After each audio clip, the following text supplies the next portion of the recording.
Hello and welcome to today's program, Nuclear Deterrence and Readiness Amid Escalating Threats. And so welcome to the Korea Society here at 350 Madison Avenue in New York City. My name is Tom Byrne. I'm the president and CEO of the Korea Society.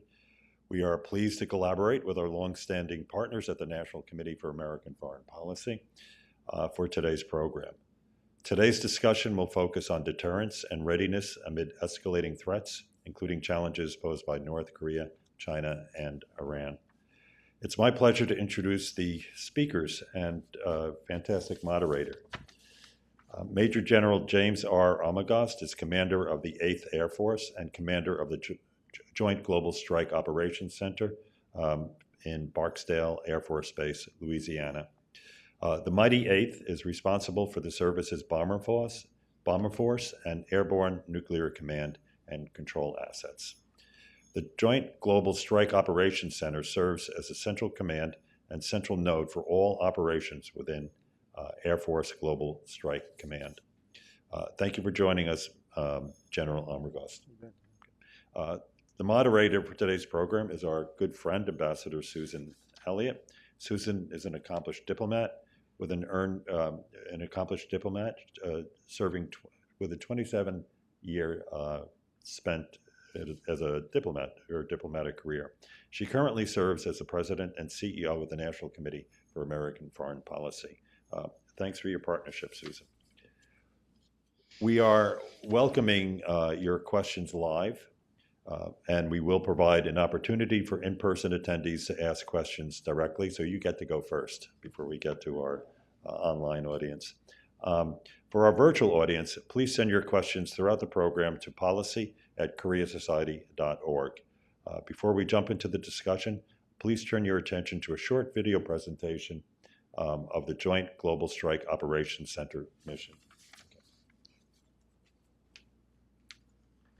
On August 24, 2018, the Joint Global Strike Operations Center was activated due to a need for a 21st century air operations center, one that was focused on bomber and intercontinental ballistic missile operations, as well as nuclear command, control, and communications oversight.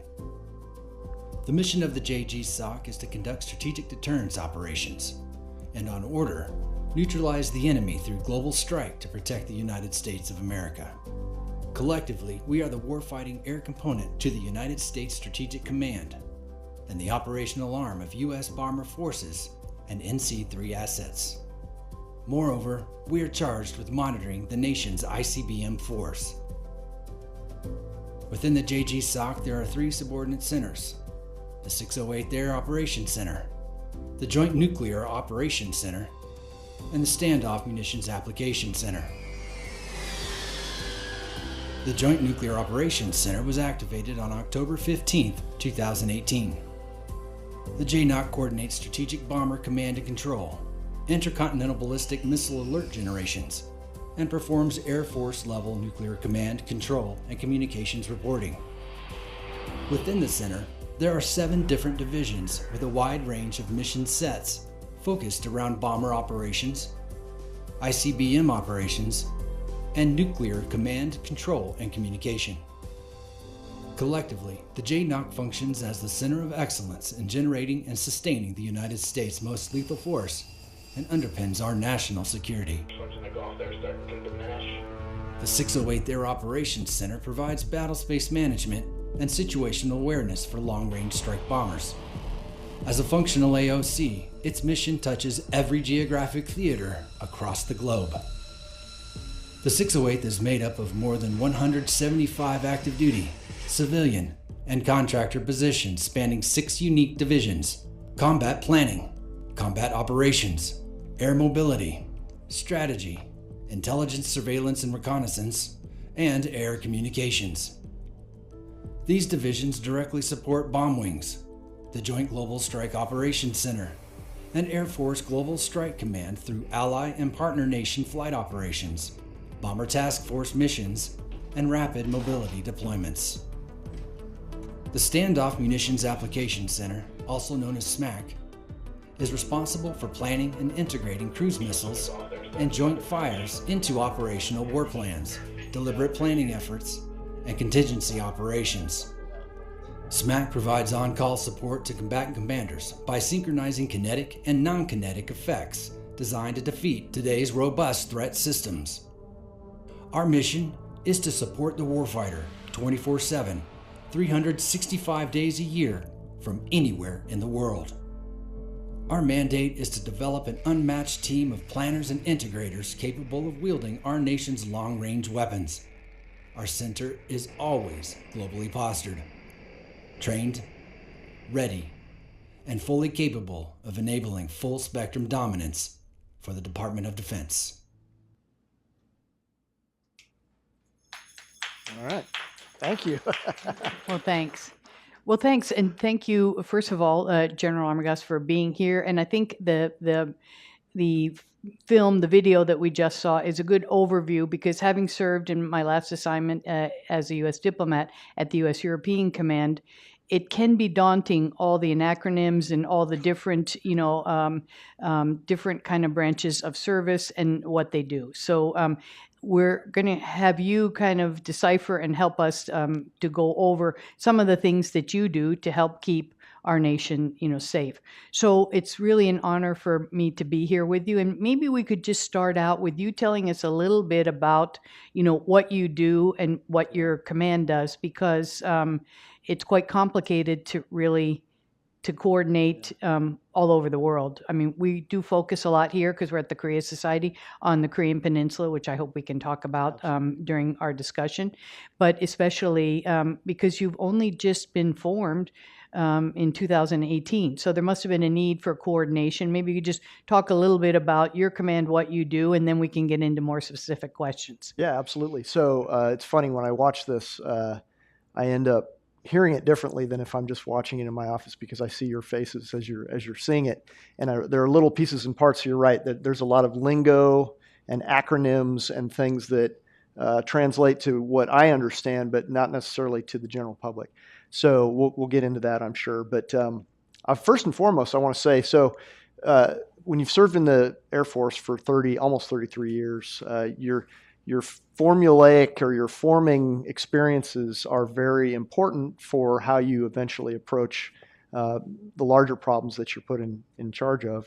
And I would say that when I was a lieutenant, I was stationed in northern Japan, but we were kind of relentlessly focused in the mid-90s, really. And those of you who are familiar with recent Korean history, the mid-90s were a fairly dynamic time for the peninsula as well. Kim Jong-il was being fairly aggressive at the time. There were back and forth on famine relief and things like that. And so there was a lot of activity that we were kind of relentlessly focused on. I flew F-16s at the time, and two of the best flying stories, I won't share those here, but two of the best flying stories I have, both of them occurred on the Korean Peninsula, as far as things I'll remember forever and affected me. So the Joint Global Strike Operations Center was what was formed in 2018, and it was a direct result of having to command and control and plan and integrate global forces. However, the other patch I wear is the 8th Air Force patch. So I have really kind of two jobs, and that 8th Air Force patch organizes, trains, equips, develops, and provides ready forces to the globe, essentially, all the combatant commanders around the world. And so it's a very high demand, high impact operation. One of the things of note, if you saw the Joint Global Strike Operations Center patch, it had a sword going through it. But at the bottom of that patch, and this actually translates to administration changes right now, it says peace through strength. And that was a Strategic Air Command mantra or creed for many decades. And so we grabbed that again, that peace through strength mantra, to have that be our focus and the direction we went when it comes to commanding and controlling those globally capable forces. And oddly enough, that's, President Trump just recently anytime he's talking about national security, and the Secretary of Defense says the same thing, peace through strength, you'll hear those words come out. Now, so I'll take it from current times all the way back through the history of bomber forces here.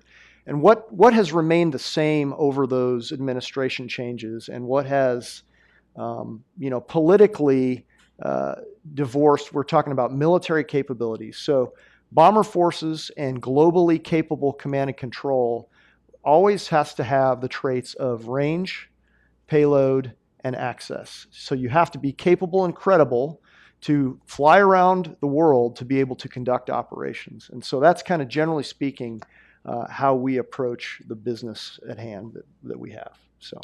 Well, and strength is something that I think leads into deterrence, because I Yes. think we want to be strong, because if we're strong, that deters, conflict, or perhaps deters enemy forces. And I'm just wondering, how your command looks at deterrence. I mean, are there certain areas of the world that you focus on that we want to deter more than others? Or is it just you don't worry about deterrence, you just worry about maintaining a strong and, agile force? So we absolutely worry about deterrence day to day. I get a briefing when I'm back at our headquarters. I get a briefing, and the briefings are conducted whether I'm there or not for the subordinate leadership who remains. It has to do with readiness of capabilities, readiness of people, readiness of platforms, and then the part of the equation that doesn't play into that is the planning and efforts that go on external to us, which would be at the combatant command level, as far as their readiness to do various things. And so I will tell you, I'll use 2024 as an example. We do also what are called bomber task forces, where we move forces around throughout the world to combatant command, not their headquarters, but for their use in their theaters. And so about 60% of 2024, a little more, we had bombers outside of the continental United States operating on behalf of those combatant commanders. And so on any given day, we're flying inside of the continental United States as well, but also globally. And so those have really great impacts working with our allies and partners to integrate, to plan together, to uncover things that we thought we understood one way, but we maybe understood differently, and how do we come to resolution on those from a military capability perspective.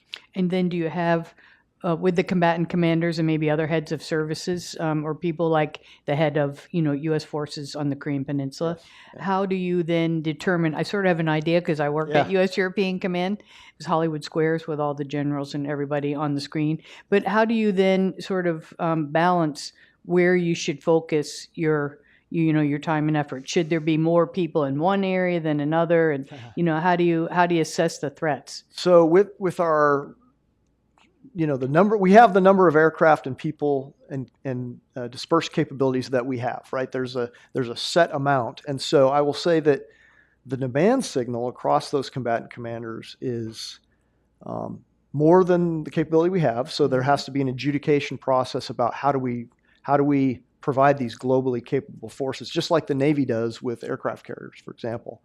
And so that happens at the Joint Staff and the Secretary of Defense level, and they say, well, based on current events, dynamic nature of what's taken place in various places around the world, we might activate and very deliberately move forces to accommodate, for example, strikes in Syria or strikes in Yemen, things like that that also occurred in 2024.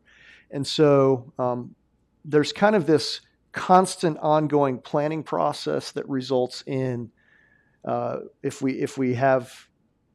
we try and cover down on everything, knowing that we can't meet the demand signal necessarily from all of the various combatant commanders all at once. And then sounds like then you're pretty nimble on moving, if you have to move from one, theater to another, and then that's all coordination again at sort of at the Pentagon level, or? For the most part, it happens. That would happen at the Pentagon level. And again, there's a political demand signal as well from hosting countries, but also in Washington, D.C., they want to be able to coordinate and integrate that activity so that it is either stabilizes an environment or provides an on-call requirement for an effect, essentially. Well, you and I, before we got up on the stage, we were talking a little bit about the importance of mill-to-mill cooperation and mill-to-mill cooperation, especially with our partners and allies. And I'm just wondering, especially with other nuclear states, we obviously know there are nuclear states who aren't declared nuclear states, but for example, for our NATO allies and other partners, how do you coordinate with them in terms of whether there's a threat and might be a threat to us and our allies, and then how do we work together on that? So I approach that as a military commander who has both conventional and nuclear capabilities. To me, it's kind of a readiness question, and it's the ability to generate forces to conduct a mission.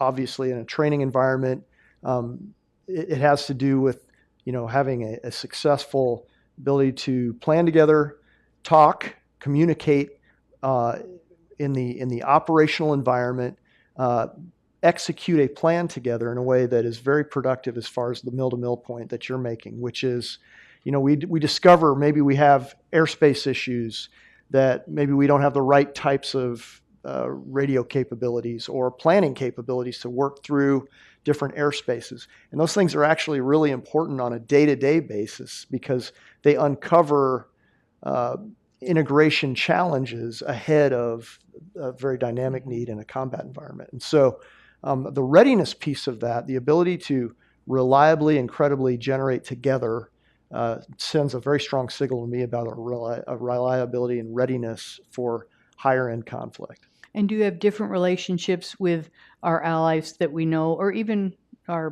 like China, maybe not an ally, but we know they're a nuclear power, or Russia? Yeah. Do you have different kinds of relationships with the countries that we know have nuclear weapons as opposed to, say, other countries in Europe who don't, like? Yeah, so I would say our expectation, and I think their expectation of us actually, is very similar, which is we have professional forces.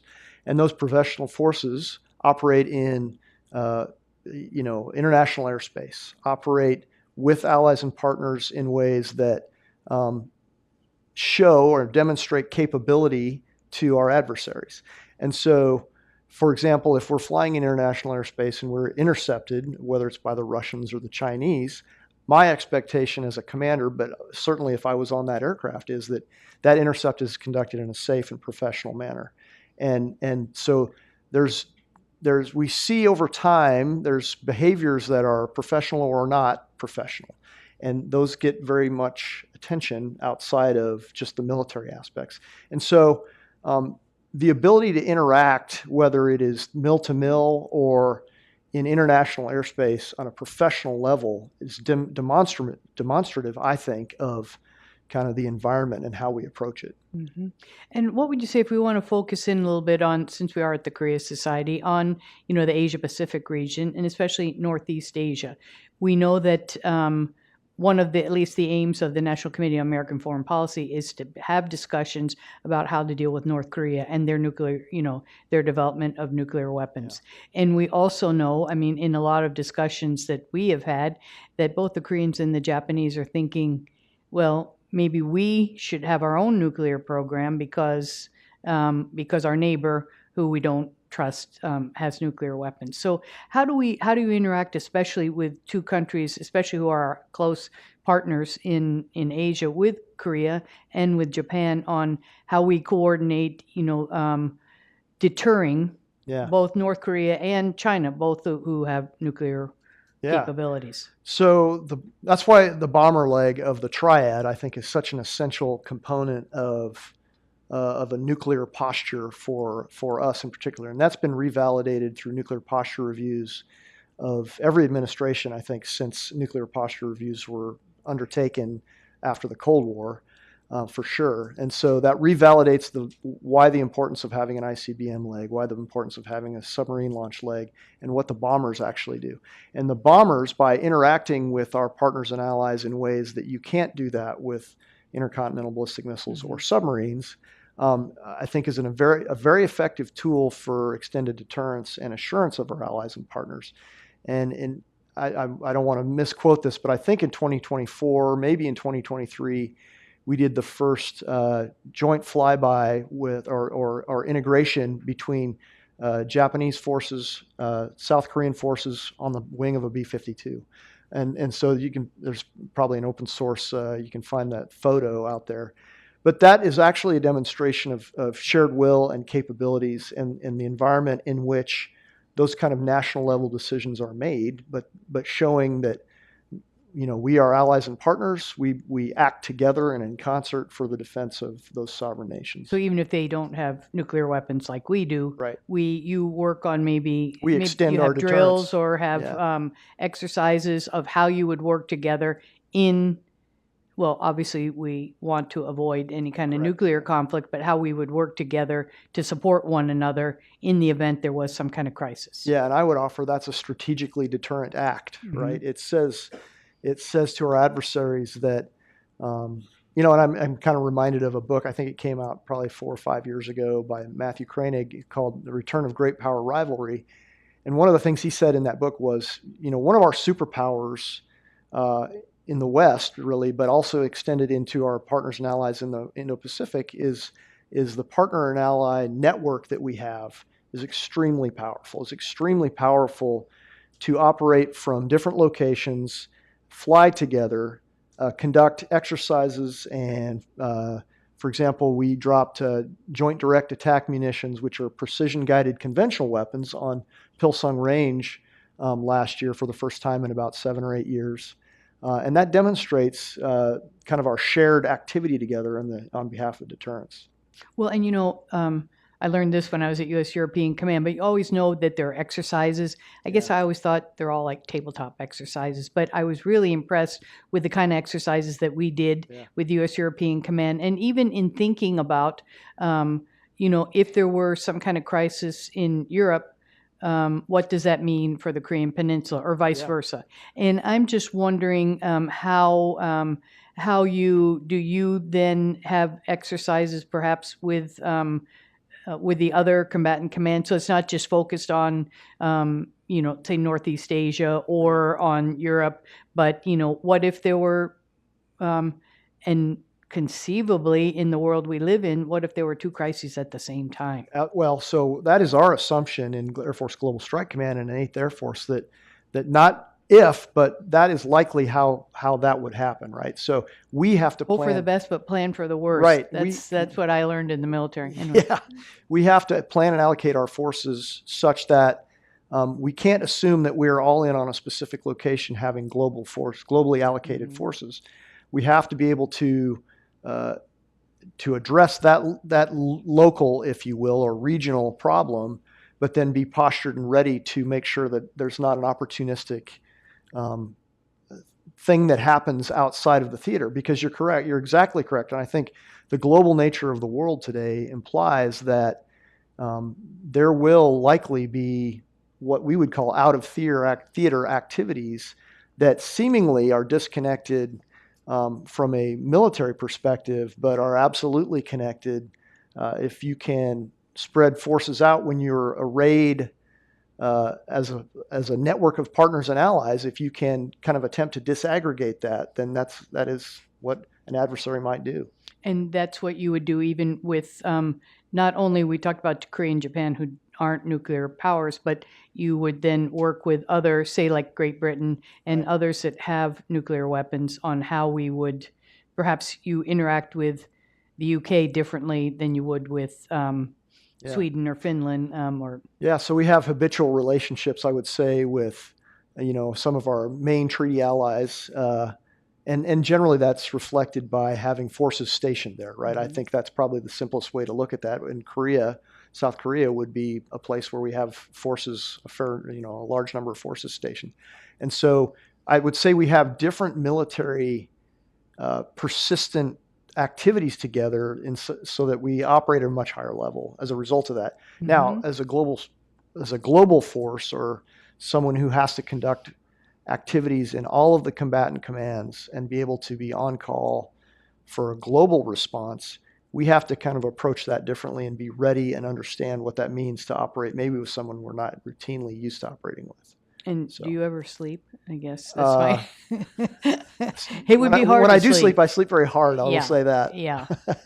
Well, I mean, that's a really interesting part, I guess, in thinking about and, practicing and thinking of having a plan for what you would do, especially in coordinating, with our partners and allies, but and even if they don't have nuclear weapons, definitely we need to, we're stronger, together. But one thing you mentioned, and I would be interested in knowing how you coordinate, because, we always think of the Air Force and B-52 bombers and that you're in charge of the ICBMs and, the other kinds of bombs. But how do you coordinate with the Navy and the submarines and, the kinds of weapons that can be launched from submarines? And so I will give a shout out to my 20th Air Force partner commander, Stacy Jo Hoosier, who's she's actually in command of the ICBMs. I'm in charge of the nuclear command and control aspects of that, right? Mm-hmm. So she actually has the fielded ICBM forces in North Dakota, Montana, Nebraska,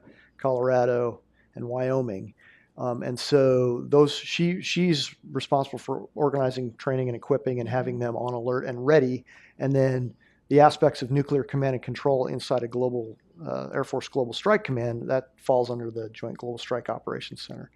And so I would say the coordination of how those forces would be employed happens really through U.S. Strategic Command in Omaha and the Joint Staff and the Secretary of Defense through to the President, because the President is the decider as to how those forces would actually be used. So you would coordinate with other commands as opposed to having like members of the Navy in your actual command. So it's not like a combatant command where, you have all the forces represented. Yeah. And so but do you do that as well? There's also, I think it is important to your point. I think it's important to say that there's a theater component to that, because these globally capable intercontinental forces would be used in a theater. And so those theater commanders are intricately involved in the decision-making process. It's just, it's not something that we do as a matter of how communications move for the decision-making. It's a matter of how a president is advised through a combatant commander on behalf of what's happening in their area. So. Well, and here's a question, and if it's too much, maybe a diplomatic or political one, you can tell me. But, we talk about deterrence, and I think even extended deterrence is something that we think about a lot, especially when we think of the Korean Peninsula. Yeah. But I'm just wondering if you have any thoughts about clearly North Korea, and I've worked on this for a long time, so I could say, okay, I have too. Yeah, nuclear. They have have developed a nuclear program, despite all our efforts to have them denuclearize and to deter. And I'm just wondering, rather than going back to I'm thinking of, because we were talking about Dr. Strangelove before. They were going to show that movie, but anyway, I told them they couldn't. It's a great movie. Tom Byrne wanted to show it, but anyway, rather than having an arms race, but how can we kind of look at, how can we deter a country like North Korea without saying, well, the only way we can deter is just keep building up and building up and building up. So one of the reasons, when I talk about readiness as an element of deterrence for 8th Air Force or our forces, our bombers in particular, how I look at that from a readiness perspective, to be able to say, hey, these forces are available today, or these crews are available they're trained and ready to do this type of thing. From a military perspective, we could look in history over the last 35 years. One of the reasons China is developing the military that they are developing in their minds is to address the strengths that we demonstrated over the last 35 years, which was kind of a dominance to be able to operate in any airspace at the time and place of our choosing, in a capacity that we could kind of relentlessly apply. And so what China has done is said, okay, we want to push that intervening force out by counter intervention. And and they have deliberately studied us and have said, this is the kind of force we would need to build to stop that. So to take that back to the question about Korea or North Korea, is I see very connected, the strategic capabilities, the nuclear piece, connected through a dominating conventional capability that precludes you having to go to that level of strategic activity, where if we can dominate at that level, that is deterrent in and of itself, to say we can't accomplish this through these means, even if we attempt to go nuclear. Yeah. Well, and of course, for me, again, having been someone who grew up with a lot of, as a diplomat, discussions probably, especially in with Russia in the early 90s, but in Soviet times, that was probably the one thing that we could agree on, is Right. that we would have agreements on limiting nuclear weapons. And, we had a lot of treaties. We don't have those treaties now, or at least Yeah. they're inactive. I won't say Yeah, defunct, but I think that the New yeah. START treaty expires in January Yeah. 26th. In fact, that was the bane of my existence last time I served in Moscow, was renegotiating Yeah. the New START treaty. Yeah. So, but we don't have those kinds of things with, with China. And I guess for me, from a diplomatic perspective, I really liked the collaboration that the diplomats and the military had together to work on these kinds of issues. Because Yeah. when we did negotiate the New START treaty, okay, there were military people there, but it was a diplomatic and military effort. So that's one of the things I think that I enjoyed most, and I think a lot of people don't realize, is how well and closely, especially overseas, maybe not so much in the U.S., but the U.S., the military and the diplomats work together. Absolutely. Yeah, no, I think you make a very good point. And actually, unfortunately, most of the time, not most of the time, but the best outcomes, I would argue, are when diplomats and military work together, even at lower level, with lower level problems. Certainly at strategic level, that's inherent because it has to be. I've heard it said that diplomacy is only effective in the shadow of hard power, but I would say the flip side is actually true as well, where hard power is only possible with diplomacy interacting with it. And so, because you're not going to get outcomes that you would like or intend if those two things are not working together. Yeah, there's one thing, and if you haven't seen it, it's a podcast that is run by the American Academy of Diplomacy. I participate in it, so that's why I can give it a little plug. But it's called The Ambassador and the General. And it's an ambassador and a general from different theaters all over the world, taking a real life situation where the two of them work together and were able to solve a problem that separately they wouldn't have been able to do. And I think a lot of people don't realize, especially even in the European theater, which I'm most familiar with, if we, because US AFRICOM was also in Stuttgart, if there were to be any kind of a mission that had to go to Africa or anywhere where our airplanes were located, it wasn't just that the commander said, okay, go ahead, Jason, and fly off to wherever. We had to coordinate that with the host countries. So that's something I think most people don't realize, that how closely not only you have to work with the diplomats, but then the diplomats have to help you work with the host countries. Yeah, I'm stunned. I mean, I guess I knew it was always taking place, but in this job I'm in right now, it is staggering how much work we put on the diplomats in a lot of countries, because there's oftentimes it's short notice, and they have to ask hard questions and say, hey, can we have overflight of a country X immediately, right? And so it's very important work, because there are many missions, historical examples of things getting not allowed because country X says, no, you're not flying over our country with weapons or with something else, right? So the hard work of the diplomats really is what makes that possible. Well, and even talking about overflights, I could tell you, we don't have time for me to tell my stories, but about how we helped for overflights over Russia to get, airplanes to be able to go straight to Afghanistan without having to do a refueling stop. Or the other one that we worked very closely together with our military counterparts when we wanted to send supplies to Afghanistan on what was called at that time the Northern Distribution Network, but instead of going through Pakistan, it was an alternate route.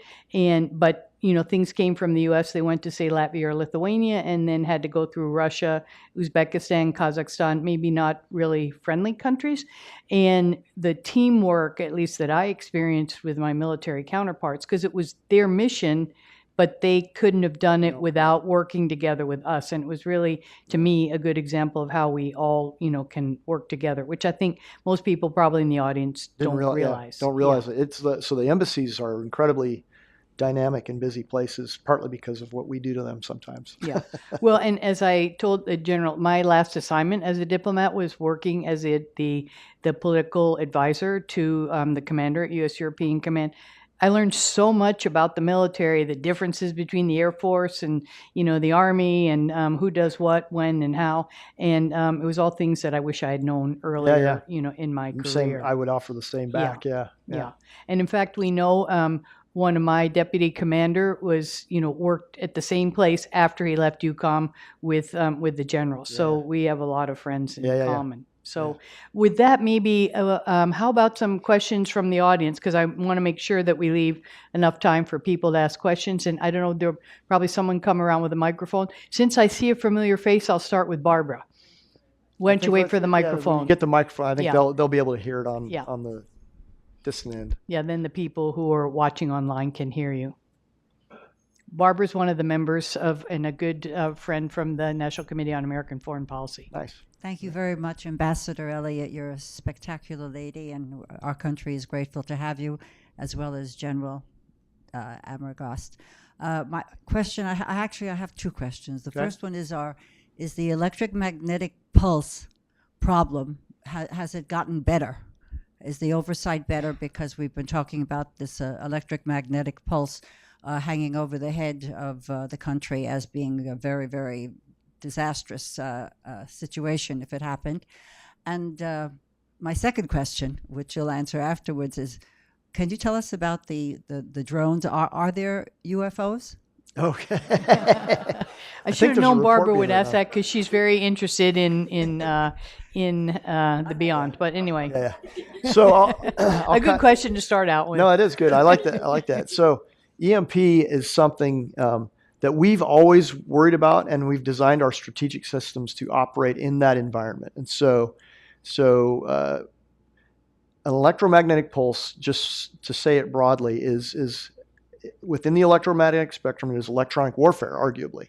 And there are some countries that would say, we don't agree with this, but there are some countries that would say that an EMP, electromagnetic pulse driven from a nuclear event, would be electronic warfare, not a nuclear, depending on where it took place, right? If the nuclear fireball didn't drive an effect on the ground somewhere, then they would say that's an electromagnetic event or electromagnetic spectrum warfare event. And so we, with our forces, have always planned to operate in that environment. We have to be able to say we can credibly and capably fight through that, such that you can't EMP us and not expect a response. Does that make sense as far as how we approach it? Now, I would say more broadly, I think the military has been forced to address electromagnetic spectrum warfare differently over the course of the last 15 years, for sure, as we've seen where our adversaries have very deliberately and continually pressed on that environment. You see that playing out somewhat in Ukraine and Russia right now with how they interact with their electromagnetic spectrum capabilities. And so the root of your question, though, I think has more to do with the critical nature of our infrastructure and how we handle that.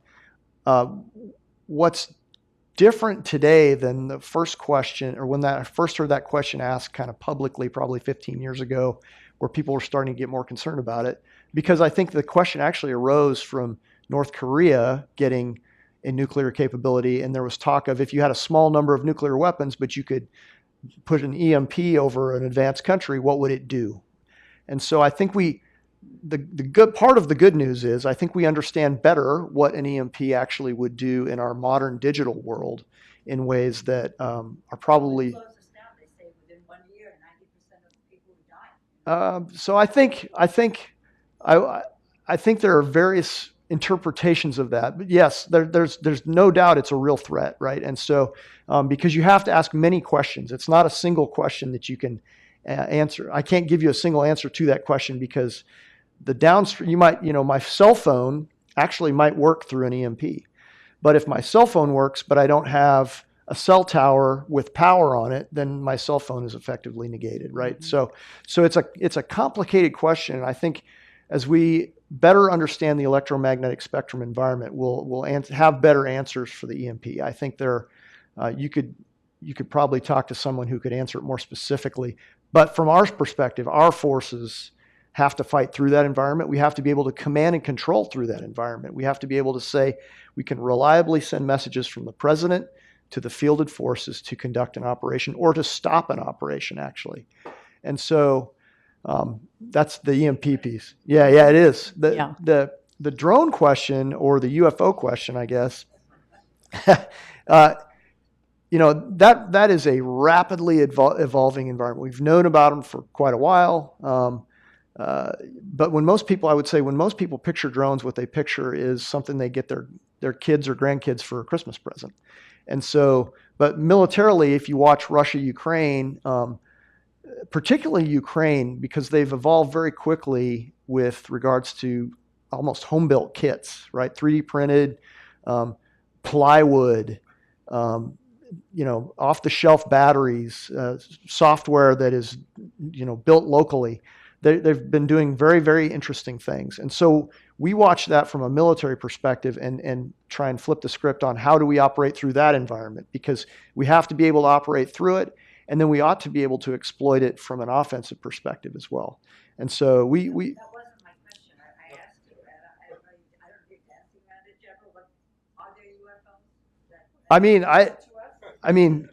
I don't know how to answer that.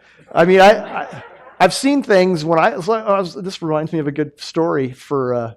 Maybe that's a question that no one can really Well, answer, but I do have a and I funny want to story. make sure that we get. Well, tell your quick story, and then because I want to make sure we get around to everybody to ask questions. So from a pilot perspective, I'll just say from a pilot perspective, you often see things that don't make a lot of sense. And this one goes back to when I was a captain. I was doing at an exercise in South Korea, flying out of Osan.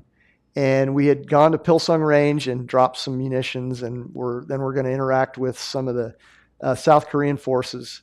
But I was on a tanker getting air refueled in an F-16 at 22,000 feet over the Korean Peninsula. And it's beautiful country, like look down and see the mountains. But at 22,000 feet, I'm off the wing. My wingman was getting his gas off the KC-10, and I was off the wing probably 50 to 100 feet away from the airplane. And between us flew an object, and that object was a goose at 22,000 feet. wow, And so I say that you see odd things when you're flying because they don't make sense. And I actually came on the radio and I asked the tanker crew, did you guys see that? Because I almost took a 5-pound bird at 400 miles an hour into my cockpit. wow, And they said, which would have been catastrophic. yeah, we saw that, and it was very weird. Yeah, at And that so- height. So anyway, how about other questions? How about you over here? And why don't you tell us who you are when you ask your question? Stand up. Yeah. Hi, I'm Lux Fulda. I'm with Bard College, and if I may ask, I have a question about Article 5 in NATO. Okay. So Article 5 says that whenever any member state is attacked, then every member state has the choice to take action that they deem necessary in order to assist them. My question is, first, how do you define, speaking about deterrence, assisting the member state? And did the definition of assisting the member states just change in January with the new administration? Thank you. Oh, so I think you have the Article 5 memorized. I think that was pretty close, actually. That's good. So what I would say is that allies and partners in the NATO alliance exists for the shared defense, right? And so, but the words you used were very particular about how each individual country responds in that Article 5 declaration. Like a good example, I think, is 9/11.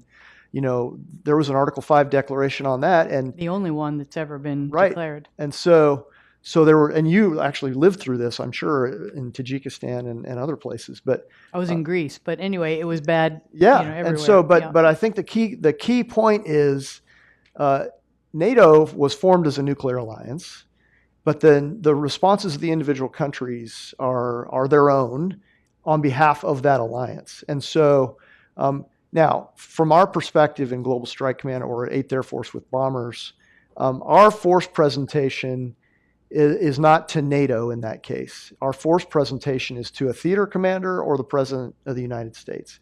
And really, it's an interaction of those two things.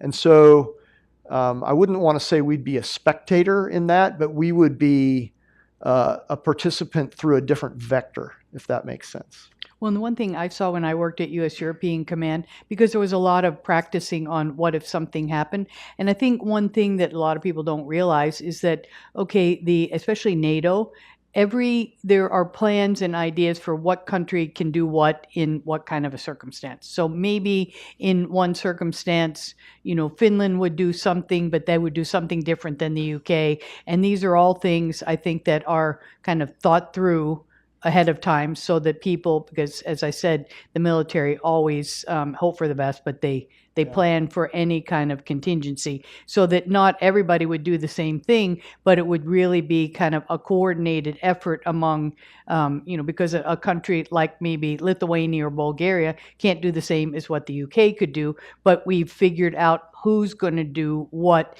in an emergency situation, if that makes sense to you. Absolutely. It's very powerful, actually. Yeah. It's very powerful within an alliance because you find out things that you maybe didn't know that, for example, like Sweden is very, very good because they just assessed to NATO last year, but they're very, very good at what we call agile combat employment, which is being able to very quickly move your forces around and be able to quickly generate them for use.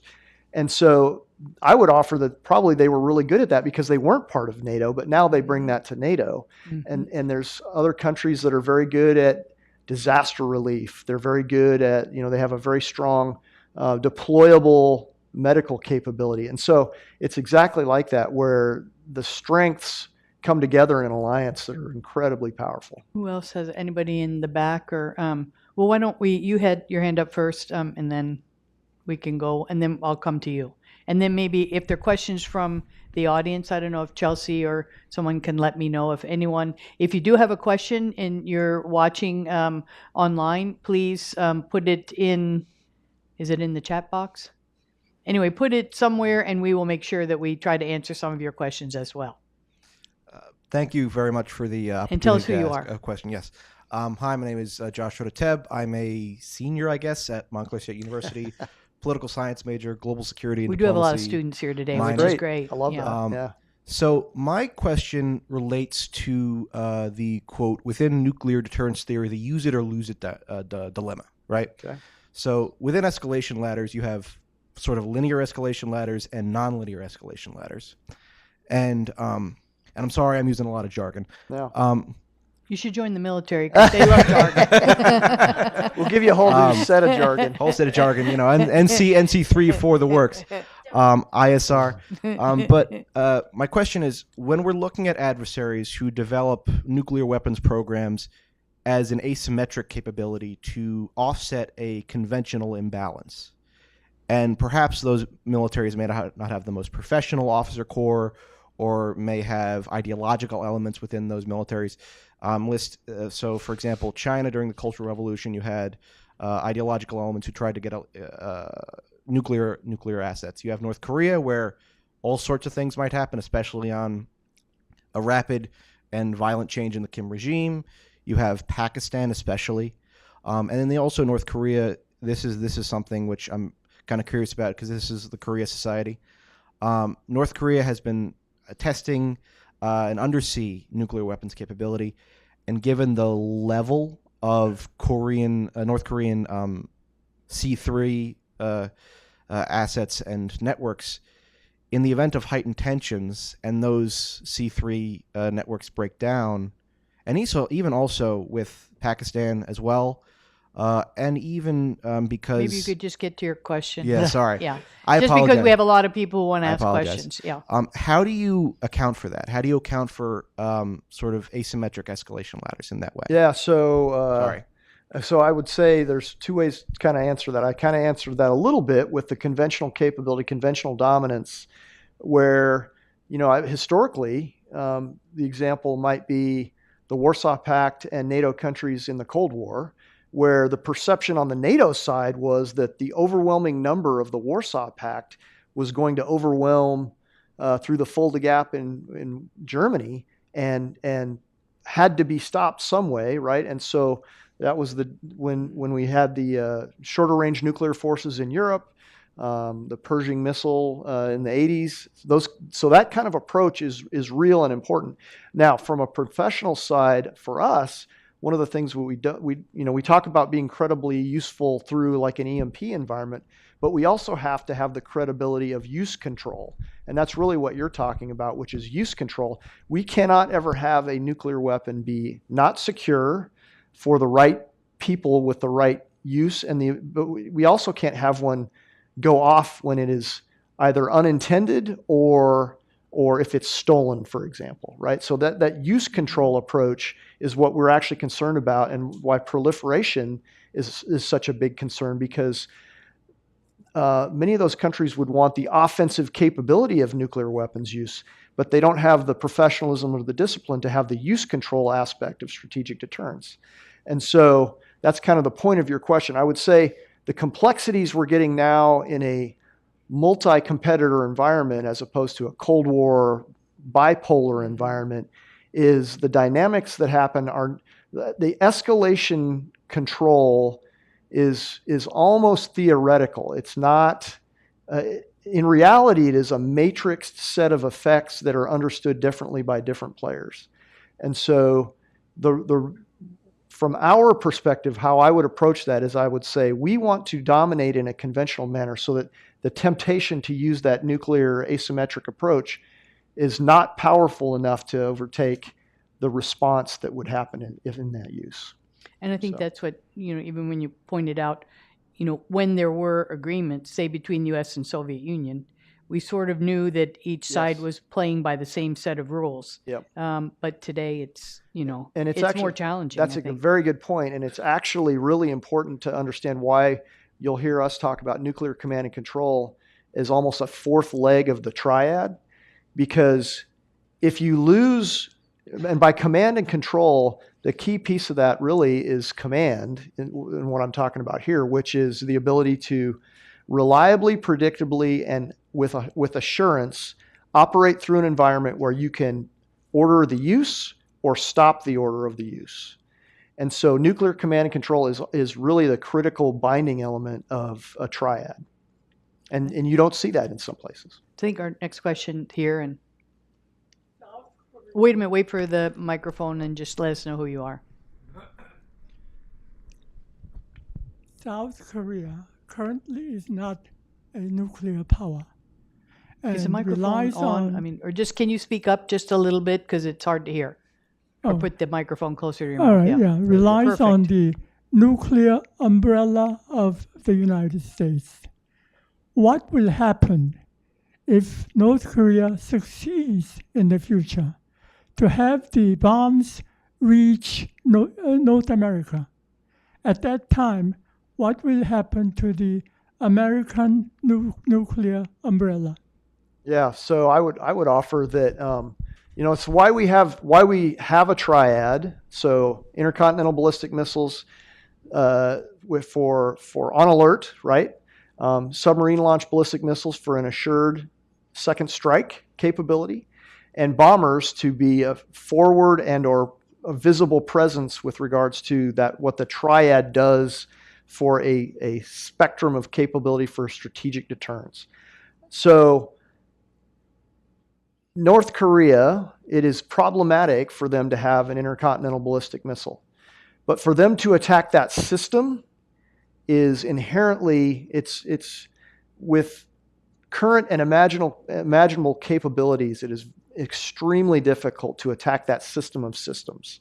And so what that system allows us to do is to say that use of an intercontinental ballistic missile would not result in the benefit that you are seeking, because we can respond in a way that is overwhelming in the time and place and manner of our choosing. That's how I would offer. And it's why actually the numbers of intercontinental ballistic missiles matters greatly. The numbers of on alert submarine launch capabilities matters greatly, and the numbers of bombers matter, because unless you have a resilient system, the triad becomes a tricky thing. Who else has a question? I think we have time for maybe one more question.